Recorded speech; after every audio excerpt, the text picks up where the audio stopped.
All right. Now, for the gaming section. As usual, this gaming section is brought to you by, well, no one, because we still have no sponsors. But if you'd like to be our sponsor, please reach out to me at ripmcafee@fulldivepodcast.com. All right. For the first game, Jay, you've been playing Crisis Brigade. What do you think? I played Crisis Brigade 2, number 2, so we're on the second one. The sequel is out now. Right, I right. I played it, I was frustrated, and I Oh, stopped no. playing it. So, Oh, no. let me give you a quick synopsis what the game is. Basically, if you know what Time Crisis is on the arcade, that's what you're doing in VR. You Okay. stand in one spot, you have to physically take cover, you're shooting these characters that are trying to shoot you, and then once you've cleared the area, you get to choose go left or right or maybe straight. There's usually only two options. You choose a direction to go, takes you down the path, basically through in disguise teleportation. I'll say it's like takes you 10 feet, and then you're there.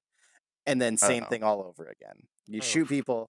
You might get to pick up a gun because you shot somebody. You might get to use an upgraded gun for a minute. You might get to freeze time for a minute. Uh, this game is unrelentingly difficult. I was surprised. It felt like an arcade game. Maybe if you'd played Crisis Brigade 1 all the way through, maybe you'd be really good going into it, but it is brutal to try and play. You get shot 3 times, I think, or maybe it's twice, and you're dead. Uh, and people are shooting at you from every direction. Your cover is not very good. You're trying to use cover, and it has this upgrade system basically. So let's say you made it 3 points in, you get 20 tokens. So then you should restart the game, and you can now try to spend your 20 tokens to get further. Well, the big problem was the 20 tokens, you need at least 50 to even buy an extra life. So you're having to commit to dying 3 times to even get 1 extra life. And if you get 200 tokens, you can do a continue. 100 tokens, you get a laser sight. So there's all these little upgrades. It is brutal. But the question is, are those tokens microtransactions? I don't believe so. And the game, Okay, even though good. it's Okay, good. out, it's not fully up. There's going to be an online multiplayer mode. So if you were going into this with 3 of your friends, it'd probably be a lot easier. But by yourself, I was physically ducking, I was shooting, I was sweating. Felt like a real brutal fight. And it was just, and I said in the video, I don't want to not recommend the game just because I'm bad at it. The game was beautiful. It was surprisingly better looking than I expected because the first one was really cartoon looking. This one was still kind of cartoon, but it looked really good. Okay. The guns work quite well. The aiming, everything about them is really good, but it is just brutal. Like I left it so frustrated that I don't know if I'll want to go back. If you're into that kind of game, it could be great, but it is just, oh man, it's I don't know tough. about these other shooter, Destiny and Adam Point are also into shooters, but for me, this is like I hear you play it and talk about how hard it is, and I'm like, "Ooh, a challenge." You see, I don't get that feeling though, because it sounds like it's an arcade shooter. You don't get to move on your own. You're behind cover, and Right. so it sounds kind of uninventive. Like we've moved past this in shooters for True. VR. It sort of feels like we're regressing a little bit, and so I don't know. For me personally, it doesn't sound like my thing. Mhm. One thing, if you're really motion sick, the way the system they use are really smart. You probably would never get motion sick in this game at all, the way it's True. designed. So if you've been in Pavlov and you got sick the moment you tried to move or something, maybe this game would be a nice starter shooter game. I know Destiny, you've struggled a little tiny bit with motion sickness. So what do you think? Does this excite you at all? Well, I mean, the fact that you just said that that's a little bit easier as far as motion sickness, then that would definitely interest me because obviously, yeah, in Pavlov, I still do experience it on a small level. But so to be able to have an FPS game for people, you know, that makes it a little bit less queasy, then sure. Sounds like Mm. I'd give it a try. Yeah, oof. It was I just have tough. already purchased it, so I'm looking Ah, forward to, I will be um interested to hear your experience next week then yeah. because I never so it looked like there was only 3 levels. Maybe you once you pass those through, you get to new ones. So I think that might be part of the reason it's so difficult is so that you get more playability out of these levels. But after I think maybe 6 or 7 attempts, I only made it to the boss of the first level and then died immediately in that section. So Rough. there was no satisfaction of like doing better or getting further. It felt like I either got unlucky and got shot or I got lucky and didn't. It didn't feel like I was necessarily getting better at the game. It was Mhm. tough. Hmm. I think as long as you, like I guess at least for me to also wanna play the game, if it was an online multiplayer game where you can play with your friends and kind of turn it into, like, more of, like, just a fun experience, then that would definitely, entice me a little bit more to play it. Wait till Yeah. this summer because there's a thing that said it's coming this summer. So wait till this summer and then get in and try it Yeah, for yeah, you. because yeah, just by myself, but same Right. thing with Pavlov, that's one of my favorite, things with it. It was one of my first, like, online multiplayer games. I think that makes a huge difference. Right. Yeah. Co-ops, any bad game is fun in co-op. So struggling together might be fun. Yes. So But yeah. so that's my thoughts. Let me know out there what you think. Give us a comment. If you played the first one, the second one, tell us what you think. Rip, what have you been playing? Okay. Well, I do have. So, one moment. Oh, I closed a window and I've been trying to get it working this whole time. And whoopsies. okay, you know what? All right, wait, I figured out what was wrong. Okay, I got it now. So I played the Wizards, and thankfully someone wrote the full name here because I had totally forgotten, Uh, which is why I was trying to find it. The Wizards Dark Times is the new one. So there was already the Wizards, and then there was the Wizards Enhanced Edition, I think it was, and it was the same game. And I played that on Oculus Rift S, and so on the Oculus software. And I thought it was kind of a low budget, maybe some good ideas, but not executed all that well kind of a game. Just like a lot of games on VR where it's like feels a little bit half baked, and the graphics really needed some work. So, Dark Times comes out. I've been looking forward to this because, if I remember correctly, this game is made in Unreal Engine. There's not a lot of games that are doing that, but the ones that are tend to look a lot better. It's the what is it called? Contractors VR, which is the shooter we talked about it last week, looked phenomenal, and that was made in Unreal Engine. And seeing what that looks like, got me super hyped for seeing more games in VR with Unreal Engine. So this has it and it shows. It's way better looking, guys. If Jay, you'd mentioned that you didn't know if you'd be into this because like the first one was so bad and the new one didn't necessarily look that much better. I've only put 2 hours in, but already in my 2 hours, I'm having a lot of fun. The graphics look good. The gameplay is perhaps a little simplistic still, and it being low budget still shows. Like the voice acting can be completely hit or miss. The soundtrack is okay, but forgettable. But the spells look really cool. They are way better than they were in the previous game. Everything feels a little bit more fluid. You feel a little more badass when you're playing, which is, you're playing as a wizard. You want to feel like a badass mage, right? And they do it. They do that. The fireballs look sick. They are like these well, they look like fireballs. Who am I kidding? They look cool. Um, and in VR, it always makes it better. Um, so the gameplay, I've yet to get far enough where I think I'm really being challenged because I can very quickly just cast fireballs over and over and over and just kind of and they auto aim on people. So if you can definitely cheese your way through the game so far, um, but you've got a lot of spells. They're fun to create. The game has puzzle sections ish. Well, it doesn't have puzzle sections. It has a bit of like sort of forced I'm gonna call it uncharted stuff where you Mm. need to yeah, see Adam's like, I know what you're saying. Where you have to like climb a wall or climb a rope or whatever. And most of the time it feels unnecessary. Where there'd be like you'd be going through a tunnel, the tunnel would drop down like 4 feet or so, and there's a rope to get down. Like, gosh darn it, just give me a ramp. Like this isn't added gameplay. You're just padding the game now. Um there was a lot of that, but ignoring that, I think the game looks good. I can't wait to get back into it, which I think says a lot because the previous game I played it and more was just couldn't wait to like feel like I'd already played an hour and therefore say I've played it. Um, this game this game I wanna hop back in, even if the gameplay isn't all that hard. It just I don't know, like there was a bit of story there. I'm interested. The visuals look cool. I want to shoot more fireballs. Gosh darn it! Yeah, I would recommend this. It's um unfortunately $30. That might be a hard sell. I will admit that. But on sale, this game I think is worth picking up so far. I'll talk about it next podcast once I finish the game, if I've Nice. done that by then. Well, and a lot of, I mean, magic and spells is kind of a thing we can all say VR is it. It works. It's obviously right for it, and many games have tried it. How many have nailed it? Hmm. That's much, much less.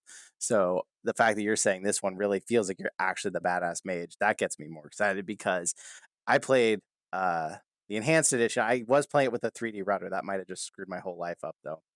Uh, I definitely didn't. It felt like, oh, it's wands or oh, it's these other ones where, yeah, you're casting spells and you're doing some stuff. But the fact that you said there's a story, like a real story, that gets me like, ooh, because part of being a mage or being in magic is a story. It's not just throwing fireballs because Right. you can do that for a few minutes and be cool, but there's got to be a story. There's got to be a tale to it. If I'm in a fantasy game, I want a tale. So I'm Right. It's interested. building the world that you're in. It's not just, oh, hey, look at me, look at what I can do. It's the magical world around you Yes. that's Yeah. really cool to learn about. And the levels are also really good. I forgot to mention that. Level design really upgraded from the last game. It starts a little bit more narrow, but like towards where I had to stop due to time, um, it started really opening up more. There was like cool stuff, and yeah, it looks really good, plays really well. Nice. Would recommend. All right, Destiny, what have you been playing? Yeah, so I may be kind of late to this, but I finally got around to playing Richie's Plank Experience, and it's Nice. actually a lot of fun. And I wanted to do it right. I've seen a lot of videos where the people are using the plank and stuff. So I actually went out to my garage and found like an old piece of wood. Wait, I'm gonna stop you right there. Tell them real quick what the game's about. Yeah, like for me personally, I haven't heard of this. Yeah. What? So What? like they don't know why you need the perfect experience. Okay, wow. So yeah, with this game, basically the main modes that I tried, I don't know, I'm sure there's more to it, but the first mode, you kind of like step into this elevator and then you have different options. Like you can do just the plank experience, right? So you push that button and then it takes you to the top of this building. And as it opens up, you're literally like looking out over like the entire city, like super, super high up. And there's just this like thin, small plank that you have to like walk out on and you see down. Like it's just insane. Like it gives you that kind of like that roller coaster feeling. And Hmm. and so like a lot of people will use like a real plank to give them that, that real feeling. And so but like I said, the other modes, I don't even really know. There wasn't a name for them, or well, I don't know. Okay. So, like, maybe y'all can tell me more if y'all have played more of this game, but basically there's like a button for donuts, a button for cake, and a button for like spiders. What? Yeah, that's the thing. Like, I don't really know what you'd call it, but like, so you push the different buttons, and at the end of the plank, it'll show you that. So, like, if you push the donuts, it'll show you a pile of donuts at the end of the plank. They're incentives. They're trying to get you to walk the Oh, plank if okay, you is don't. that what? Because I was like, What is this?" But the spider one was really funny. It was like spider cake, and I was like, "Okay, so let's see what this is." So you go out, it looks like a normal cake, but then when you start to pick up the pieces, there's like spiders all in it, and then these huge, massive spiders come out of nowhere, like, and start crawling all over the building, and it's That sounds just awful. crazy. But and then there's like a few other modes where you like one you basically have like two little like jetpacks, or I don't know what you would call them, but basically they help you kind of zoom around the map. And then if you holster behind your shoulders, you get two fire extinguishers, and you have to go around the city like putting out fires. And so it's like a very interesting game. Like it's not Didn't just know they had these modes. right. That's why I was like, "Ooh, what is all this?" And I'm sure there's more that I haven't even got to touch one yet. But and for those modes, you don't even really need the plank. That's only just for the like pure plank experience. But, yeah, no, Mhm. totally worth it. I mean, especially for people who are new to VR, it seemed like a very, very easy game to get into that gives you that immersive experience, but, as far as motion sickness, I don't think it's an issue at all. For people who are scared of heights, that's, a little bit different. That might kind of freak you out, but, Right. totally worth it. It I was might have trouble. yeah, it was a really, really fun game. So That's the whole point of it. It's a fear of heights simulator. Everything else is just added little bonuses. And right. truly it is a VR experience. The game part comes in when you start sticking your friends in this thing and then watching them try to walk the plank because the legs start to shake, especially if someone's never been in VR. This is a good one to really show them how immersive it can be, especially if they're one of the haters. Oh, it's not real. It doesn't look real. Put them in this and watch them be crying trying to walk the plank.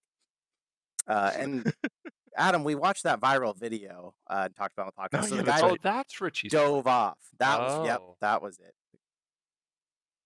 okay. Yeah.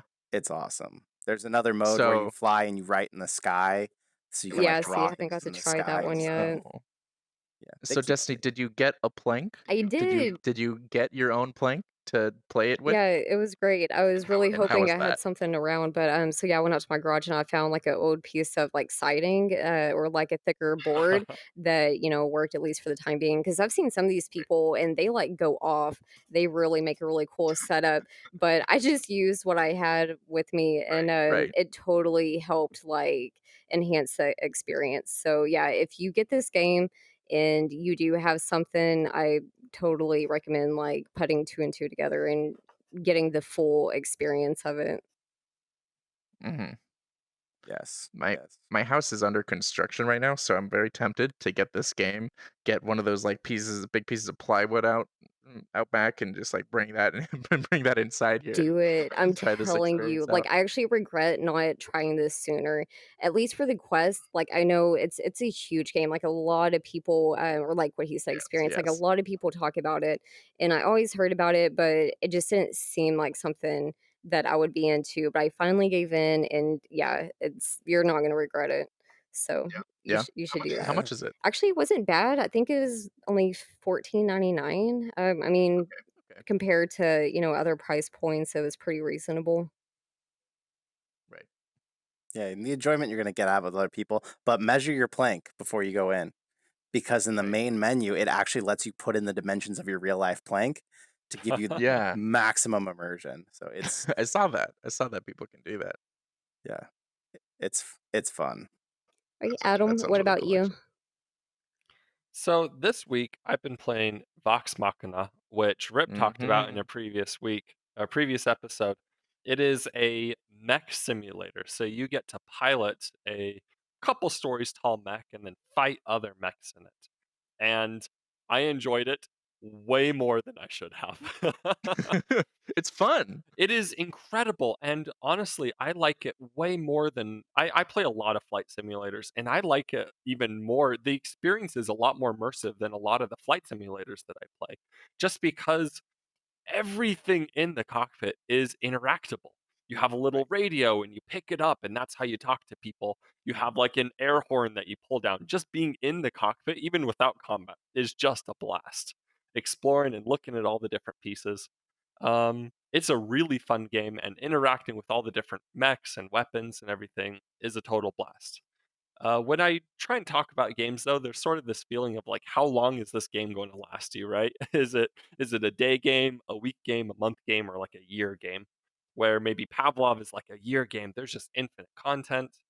Tower Tag is maybe a day game or like an hour game. A minute game. Yeah. So Vox Machina is maybe for when I'm looking at it, maybe like a week game. It's really fun to Mhm. get into, really interactive, great game. Especially when you're playing with other people. I can't imagine though, once you really get used to piloting it around, maybe there's like an added level of you really get good at piloting it against other players. But I'm sort of feeling it's like a week long game. Mhm. Yeah, but So all in all, really enjoyed it. so do you remember my rant about the controls? I didn't run into the same problems that you did. Okay. So I That's actually good to found the hear. controls pretty intuitive. Yeah, it's sort of weird with having to control your forward and backward speed and your boost on one hand.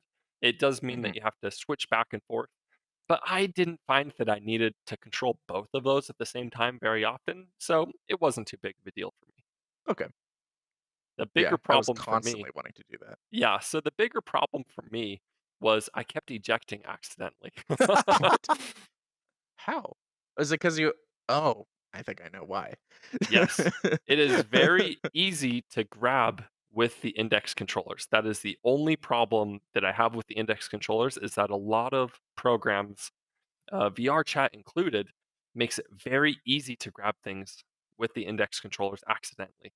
And so if Mhm. I dropped my hands down, if I was, say, just finished off an enemy and needed to relax my hands, I would accidentally grab the eject handle, which was unfortunate. I hadn't even thought of that. It literally is. They put the eject like, kinda like, I don't know, like you might imagine some, like, ship to be or something. The eject is, like, right between your legs. It's that, like, reach down and pull, and then you fly up into the air sort of a thing. Um, and I totally hadn't considered that, like, because I ended up deciding to play on a, Xbox controller, so I didn't play that long with the Rift, but even with the Rift controllers, you can pretty easily avoid accidentally grabbing the grip buttons. I told you though, I told you, Adam, there's a way to change that. Well, you should adjust those settings I spoke of. When I say I talked about it, like literally right before the recording of this podcast, I was talking to him about if you have the index controllers, you can change the sensitivity so that you can rest your fingers on the pads, but it won't actually consider it as a grip in games where it's more of like a in games like that where they didn't really make It's them not with the built index for it, controllers. yes. Right. So when you're playing games like that where you want a more where you don't feel like you have to have your hands splayed out wide in order to not have the grip button activated, you can actually adjust it so that you can rest your hands on it and it doesn't do anything. It takes like proper gripping the controller and then it'll activate. So you should try that. Will do. And maybe that can be a discussion for another day because there's lots of different controller designs out there. And Mhm. incorporating games for all of the different designs can maybe be a challenge. Oh, I'm sure it is. But Especially when you've got like compared to most games, like if you're going like console to console, for the most part, they're just you have A B X Y, two joysticks, D pad, and two triggers or two sets of triggers. That's a very that and thank goodness they all keep it relatively consistent for that. Um, but yeah, it's while we're seeing some consistency in the VR controllers, it's kind of settled on joystick per each thumb gets a joystick and two buttons, and then you grip, like grip and trigger, which is nice to see.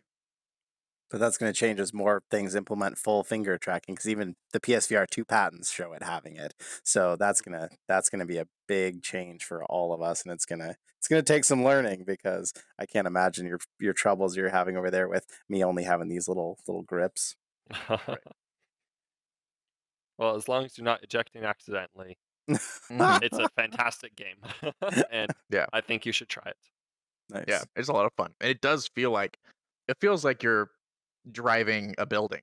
Like these things Yes. are tall, How and much is that's a it? really How much is it? I think I picked it up for $25. yeah, that sounds about right. I miss the old days when it was like $7. Like every VR game was Yeah. like less than $10 for a while. Those were the good old days. You know what? I could see it being $25. It's certainly got it's got replayability. It's got multiplayer. It has a it's not a dead game, which is really nice. There's people that play it.